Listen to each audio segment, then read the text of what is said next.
दर्शकों, मध्य प्रदेश सहित 5 राज्यों का ये चुनाव चल रहा है इस वक्त। और मध्य प्रदेश में जो सत्तारूढ़ पार्टी है उन्होंने एक नारा लगाकर रखा हुआ है। वो नारा है, एमपी के मन में मोदी। सवाल ये है कि जहां पर शिवराज सिंह चौहान का यहाँ पर शासन रहा है लगातार लंबे समय तक के, बीच में एक कांग्रेस पार्टी का शासन आया। जनता ने कांग्रेस पार्टी को वो जनाधार दिया था, लेकिन वहां पर भी खरीद फरोख्त के बाद एक नई सरकार बनती है और फिर से बीजेपी वापस आ जाती है। ऐसे में शिवराज सिंह चौहान जो हैं वो एक तरह से जनाधार खोते हुए से नेता नजर आते हैं, क्योंकि तमाम जो लोग हैं उन्होंने कांग्रेस को चुना था। जब फिर से चुनाव आते हैं, विधानसभा चुनाव आते हैं, तो एक बार फिर नारा लगता है कि एमपी के मन में मोदी। यहां पर भी इस नारे से शिवराज सिंह चौहान जो है वो नदारद है।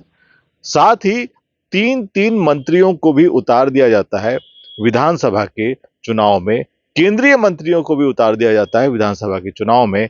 ऐसे में बीजेपी की हालत क्या है इस पर तो हम बात करेंगे ही, लेकिन अब यहां पर एक बड़ी दावेदारी जो है वो बसपा की भी उभर कर आ रही है। जहां एक तरफ आपने भी अपने कुछ प्रत्याशी उतारे हैं, बहुत बड़ी लिस्ट उन्होंने यहां पर ली है, लेकिन मध्य प्रदेश में इस बार जो है बसपा ने गोंडवाना गणतंत्र पार्टी के साथ में जो गठबंधन किया है, ये जरूर कोई ना कोई गुल खिलाएगा। निश्चित रूप से ये एक नए रिजल्ट की ओर शायद हम यहाँ मध्य प्रदेश में बढ़ रहे हैं। इस पर हम बात करेंगे। हमारे साथ अजाब लाल शास्त्री हैं, जो कि लंबे समय से बसपा की राजनीति में सक्रिय रहे हैं। मध्य प्रदेश ही नहीं, महाराष्ट्र में भी आप सक्रिय रहे हैं। कई जगह पर आप कैडर के रूप में लोगों को समझाते हुए नजर आते हैं। ऐसे में मध्य प्रदेश के इस इलेक्शन के बारे में उनका क्या ख्याल है, उनके क्या मुद्दे हैं और वो किस तरह से इस रणनीति में उतरे हैं, इस पर हम बात करेंगे। बहुत बहुत स्वागत है। एक तो पहले ये बताएं कि ये शास्त्री जो है, लोगों को लगता है कि कोई जो है बड़ा सा दाढ़ी वाला कोई व्यक्ति होगा और कोई भगवाधारी होगा। ये शास्त्री कहाँ से, कैसे, क्या? देखिए, मेरी सरनेम मंदरेले है। बनारस हिंदू यूनिवर्सिटी से मैंने वेद में एमए किया है, और जो वेद में एमए करते हैं उनको शास्त्री की उपाधि होती है। अपने देश के प्रधानमंत्री लाल बहादुर शास्त्री जी की सरनेम जो थी सक्सेना थी, लेकिन वो वहीं पर काशी विद्यापीठ में पढ़े थे, इसलिए उनको शास्त्री कहा गया था। तो शास्त्री जो है ये हमारी उपाधि है ना। ये हमारा सरनेम नहीं है, सरनेम हमारा मंदरेले है। हाँ। चलिए, ओबीसी की बात हम करते हैं। ओबीसी आप हैं, मंदरेले हैं आप, ओबीसी है निश्चित रूप से। और ओबीसी की इस वक्त राजनीति चल रही है, जहां बिहार में जो जातिगत जनगणना एक बड़े मुद्दे के रूप में उभर कर आई है। मध्य प्रदेश सहित कई राज्यों में, अब तेलंगाना में भी ओबीसी का मुद्दा उछाला जा रहा है।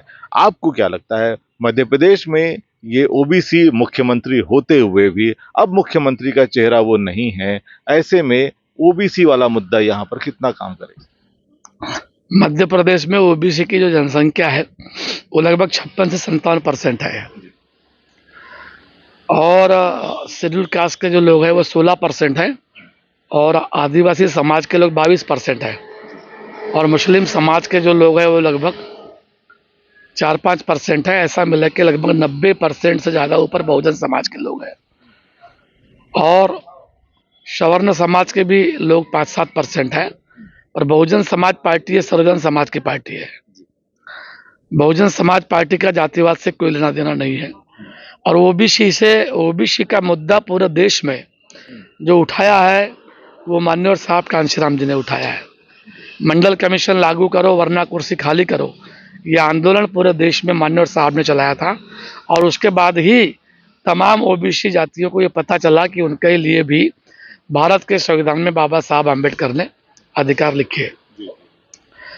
जो ओबीसी वर्ग है, बहुजन समाज पार्टी ने एक नारा दिया था, जिसकी संख्या जितनी भारी उसकी उतनी भागीदारी। ये नारा बहुजन समाज पार्टी का, जिस समय ये पार्टी 84 में माननीय साहब ने बनाई थी, तब ये नारा उभर कर साहब ने दिया था कि संविधान में बाबा साहब अम्बेडकर ने सबकी प्रगति का प्रावधान किया है और जो समाज इस देश में जितने बड़े पैमाने पर रहता है उसको उतनी हिस्सेदारी मिलना चाहिए। तो ये नारा बहुजन समाज पार्टी का है। आज बहुत सारी पार्टियां इसको चोर के लगा रही इस नारे को, और जातिगत जनगणना होना चाहिए। जब जाति है तो उसकी जनगणना होना चाहिए।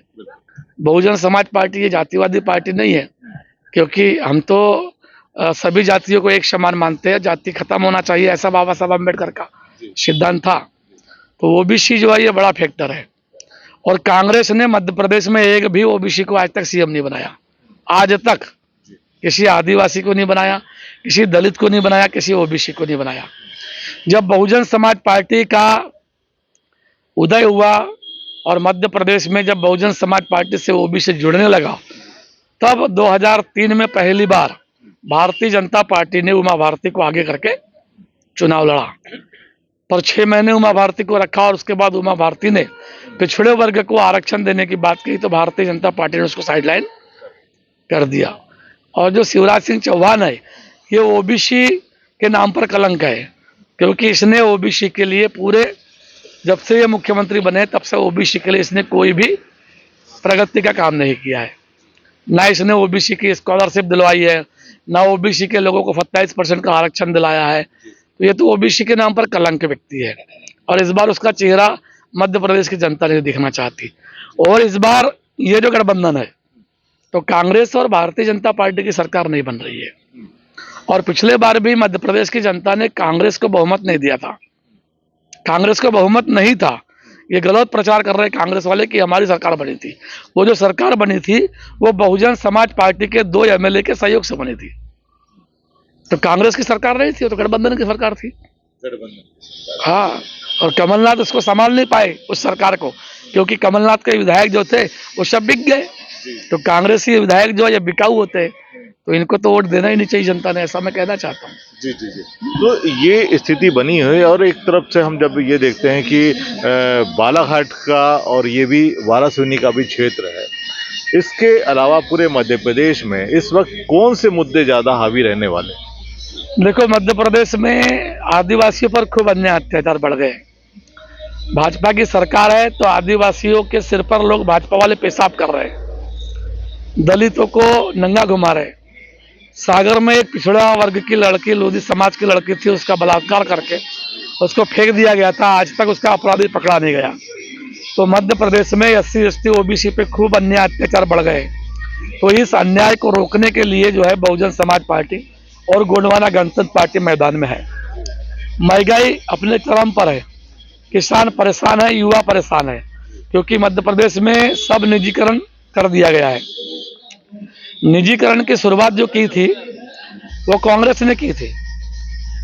1991 में जब प्रधानमंत्री थे अपने नरसिम्हा राव, तो नरसिम्हा राव ने निजीकरण की शुरुआत की इस देश में।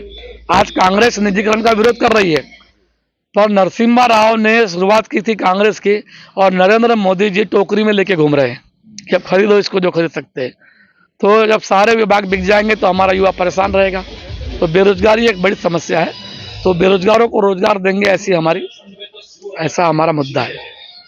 जी। ये बताएं कि वाराणसी क्षेत्र आप यहाँ पर खड़े हैं, और वाराणसी क्षेत्र के जो और भी प्रत्याशी हैं, जिसमें प्रमुख नाम गुड्डा जायसवाल का आता है, ये बताएं कि लंबे समय से उनकी एक राजनीति यहाँ पर रही है। उन्होंने पार्टियां भी बदली हैं, अपने अपने तरह से उन्होंने जनता के साथ एक तरह से छलावा किया है, ये लोग कहने लगे हैं, उनकी ही पार्टी के लोग कहने लगे हैं। ऐसी स्थिति में जो बसपा है, आपको कितना फायदा होने वाला है? देखिए, चुनाव में वाराणसी में जो कांग्रेस और भारतीय जनता पार्टी के कैंडिडेट है, एक गुरु एक चेला है। और गुड्डा जायसवाल जी कहते थे कि ये मेरे ट्रैक्टर का हमाल है। ये पिछले बार दोनों कांग्रेस में नहीं थे। कांग्रेस की टिकट संजय सिंह मसानी को दी गई थी, तो दोनों ने कांग्रेस छोड़ दी और इन्होंने ट्रैक्टर की सवारी की। ये जो कांग्रेस का उम्मीदवार है विक्की पटेल, इसकी भी आस्था कांग्रेस के प्रति नहीं है। अगर कांग्रेस के प्रति इसकी आस्था होती तो ये पिछले बार कांग्रेस के साथ खड़ा होता। इसकी आस्था गुड्डा जायसवाल के साथ थी। फिर इनके बीच में क्या अनबन हुई पता नहीं, एक आध साल ये रहे और बाद में फिर ये कांग्रेस छोड़ के गुड्डा जाफर छोड़ के चले गए। तो जब ये गुड्डा जाफर को छोड़ के चले गए तो गुड्डा जायसवाल ने कहा कि मेरे ट्रैक्टर से हमाल उतर गया, तो एक हमाल हो गया और दूसरा ट्रैक्टर का ड्राइवर है, तो कम से कम ड्राइवर को उतरना नहीं था, पर ड्राइवर भी भाग गया। तो ये यहाँ की जनता ये समझ रही है कि दोनों ये दल बदलू लोग हैं, बिन पेंदी के लोटे हैं। ये अपनी राजनीतिक रोटी को सेकने के लिए वाराणसी की जनता को मूर्ख बनाते हैं दोनों लोग। और गुड्डा जायसवाल के घर में तो उसके पिताजी के जमाने से राजनीति है।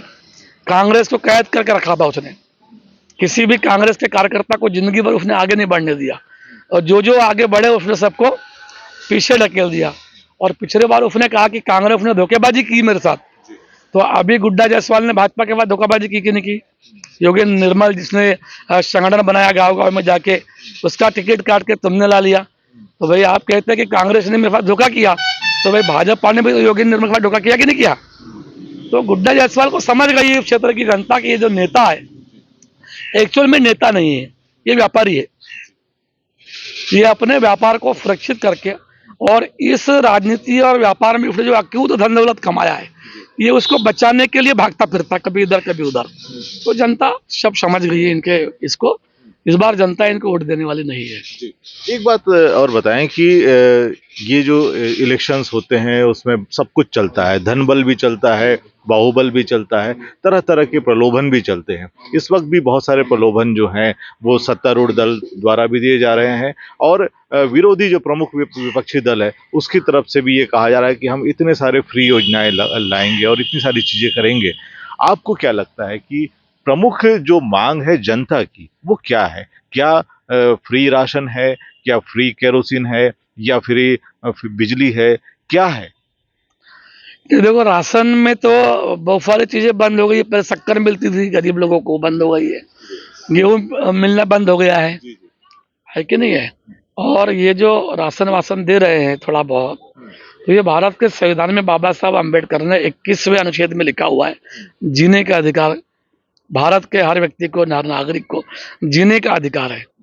तो जीने के अधिकार के अंतर्गत ही मनरेगा लाई गई थी, उसी के जीने के अधिकार के तहत जो है वो राशन बांट रहे हैं।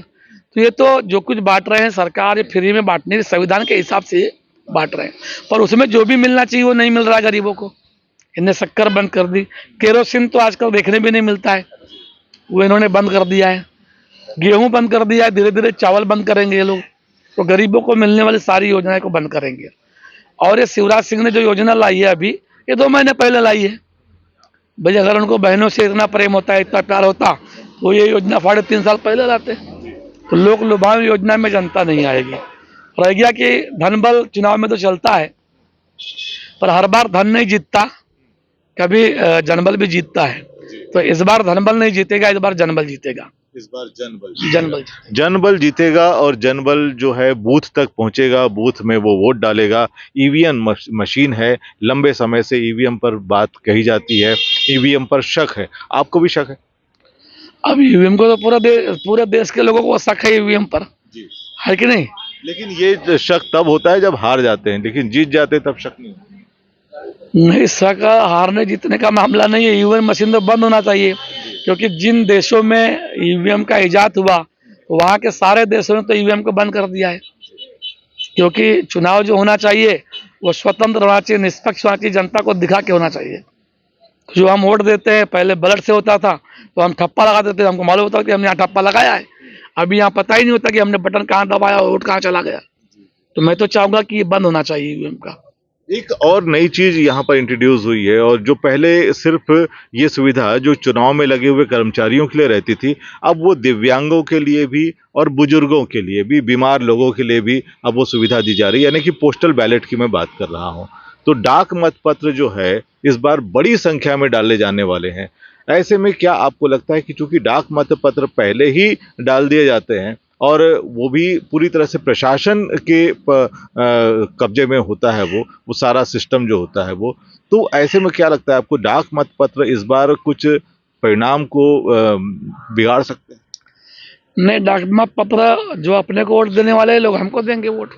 अब सरकार ने वो सुविधा रखी है, इलेक्शन आयोग ने, तो वो सुविधा ठीक है, क्योंकि विकलांग व्यक्ति नहीं आता है, उसको उठा के लाना पड़ता है। बीमार व्यक्ति को उठा कर लाना पड़ता है, तो उसके घर से अगर वो वोट डालता है तो ये व्यवस्था ठीक है। कोई क्राइटेरिया भी तो नहीं है ना, बीमार कितना होना चाहिए, विकलांग कितना होना चाहिए?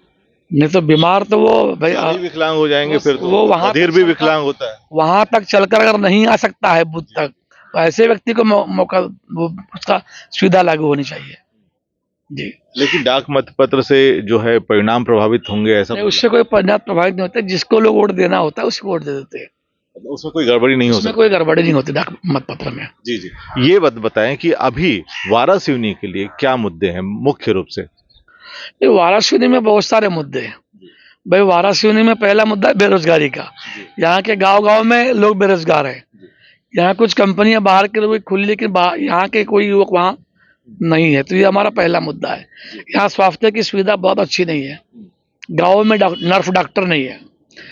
पूरे 5 साल के शासनकाल में गुड्डा जायसवाल ने एक भी हायर सेकेंडरी स्कूल नहीं खोला, एक भी हायर सेकेंडरी स्कूल नहीं खोला गुड्डा जायसवाल ने। तो हम आएंगे तो शिक्षा की व्यवस्था बढ़ाएंगे, स्वास्थ्य की सुविधा बढ़ाएंगे। इस क्षेत्र में बहुत से ऐसे गाँव है जहाँ पर नहरों का पानी ही नहीं जाता, और जब भी चुनाव आता है तो नेता लोग भाषण देते हैं कि हम ढूटी का पानी घोटी में पहुंचाएंगे। घोटी लास्ट गांव है इस एरिया का, इस विधानसभा का। तो 25 साल से लोग भाषण देते हैं कि ढूटी का पानी घोटी में जाएगा, ये सिर्फ चुनाव का भाषण है। इधर एक डोकरिया बांध है, नगझर के ऊपर डोकरिया नाला बहता है, तो वहां पर पूरे विधायक भाषण देते हैं कि हम डोकरिया नाला बनाएंगे जब भी चुनाव आता है, क्योंकि ये ऊपर वाला पट्टा है नरोड़ी नगझर वाला पट्टा, ये सिंचित नहीं है। कोचीबाई नरोड़ी नगझर वाला पट्टा जो सिंचित नहीं है, तो उसके लिए हम प्रयास करेंगे कि वहां पर बांध बने। ये हमारा बांध मतलब इसको उठा नहीं रहे, हम बना के उसको देंगे, सिंचाई की सुविधा भी करेंगे। बिल्कुल। और बेरोजगारी भी प्रमुख रूप से बेरोजगारों की चर्चा करेंगे। बेरोजगारी को दूर करने के लिए क्या किया जा सकता है? भाई बेरोजगारी तो कई तरह से दूर होती है। ये हमारी कंपनियां रखती है, यहाँ पर कम से कम 10 से 15,000 नौजवान लगने वाले हैं, पर ये हमारे एरिया के नौजवान नहीं है। भाई पानी हमारे यहाँ का है, बिजली हमारे यहाँ की है, सब चीज़ हमारे यहाँ का है, पर हमारे नौजवान इन प्लांटों में नहीं है। तो हम कोशिश करेंगे कि इन प्लांटों में हमारे नौजवान लगे, ये कोशिश हमारी होगी। और हमारे नौजवान साथी के लिए हम लाइब्रेरी खोल के देंगे 2-4-5 गाँवों के बीच में, तो उनके लिए अच्छी पढ़ाई की सुविधा होगी। और वो पलायन भी एक बड़ा मुद्दा है, पलायन जो उसको रोजगार के लिए बाहर उसको रोकेंगे, हम छोटे छोटे रोजगार देंगे लोगों को, ये हमारा है रोजगार के प्रति। मतलब यह है कि जो यहाँ पर जो भी प्लांट या फिर जो भी फैक्ट्रियाँ जो भी लग रही हैं, कारखाने लग रहे हैं, उसमें स्थानीय लोगों को रोजगार दिया जाए, ये मुद्दा आप उठाएंगे? बिल्कुल उठाएंगे, ये मुद्दा प्रमुख रूप से ये मुद्दा रहेगा। अभी 2 और इथेनॉल के प्लांट आने वाले हैं यहाँ पर, 2 लग चुके हैं, 2 और आने वाले हैं, और उसमें स्थानीय लड़के नहीं है, सब नागपुर से लाए गए, कोई बाहर से लाए गए लड़के।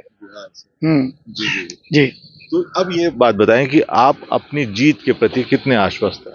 नहीं, हम प्रयास कर रहे हैं, हमारे कार्यकर्ता गाँव-गाँव में जाके प्रयास कर रहे हैं, तो जीत के लिए तो हम आश्वस्त है ही कि इस बार बहुजन समाज पार्टी और गोंडवाना गणतंत्र पार्टी को लोग जिताएंगे। हम उसके लिए प्रयास कर रहे हैं, हम आश्वस्त नहीं हैं, प्रयास कर रहे हैं।